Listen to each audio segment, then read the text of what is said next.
Sunilahan on Alvar Aallon suurin toteutunut työ.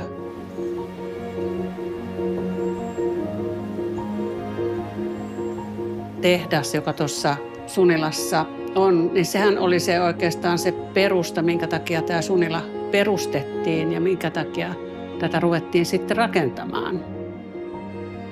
Et se oli niin kuin se lähtökohta. Ja tietenkin, jos rakennetaan tehdas, niin on se järkevää, että rakennetaan myöskin asuntoja ihmisille.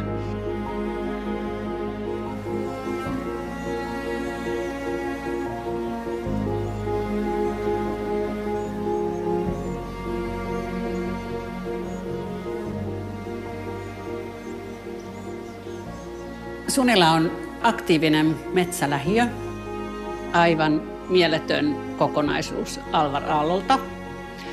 Täällä on aivan ihanasti rakennetut nuo asunnot, talot. Ne on rakennettu tuonne maisemaan ja ne palvelee erittäin hyvin asukkaita. Siellä on valoa ikkunoista, sä näet puita, mäntyjä ja tilaa.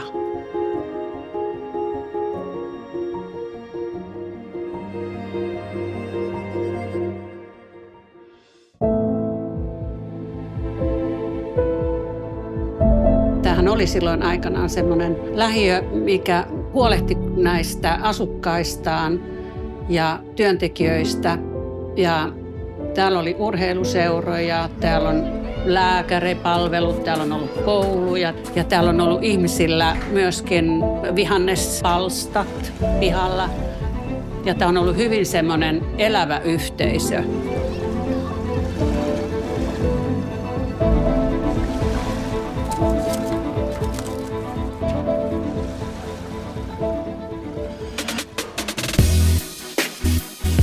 Sunilan aaltokodit, jotka on järjestetty jo useamman vuoden ajan.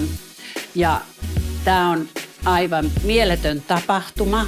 Silloin vierailijoilla on mahdollisuus vierailla yksityisasunnoissa.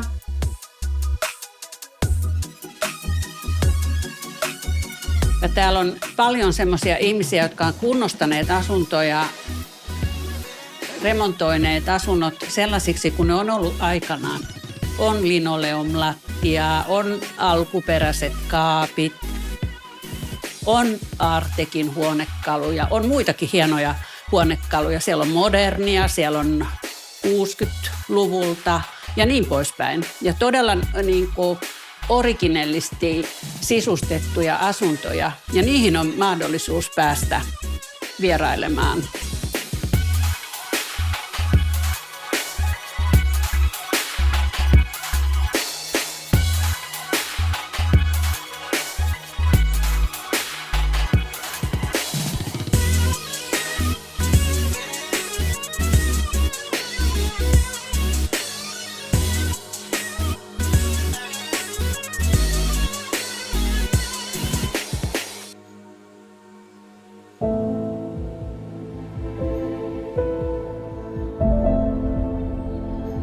Jos meillä on asuinlähiö, niin ne on ne ihmiset, jotka myös tekevät siitä sen lähiön, sen elävän lähiön.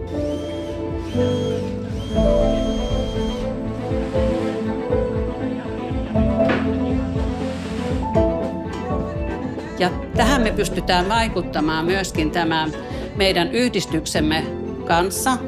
Yhdistys, joka on nyt 25 vuotta ja kun ajattelee tätä, että Sunilan koko alue on kohta 100-vuotias ja meillä on yhdistys, joka on jo toiminut melkein neljänneksen tästä ajasta ja me panostetaan kovasti tähän yhteisöllisyyteen. Se, mikä aikanaan oli, niin sitä aikaahan me ei saada takaisin, tuskin haluammekaan, mutta me katsomme tulevaisuuteen ja me katsomme valoisaan tulevaisuuteen.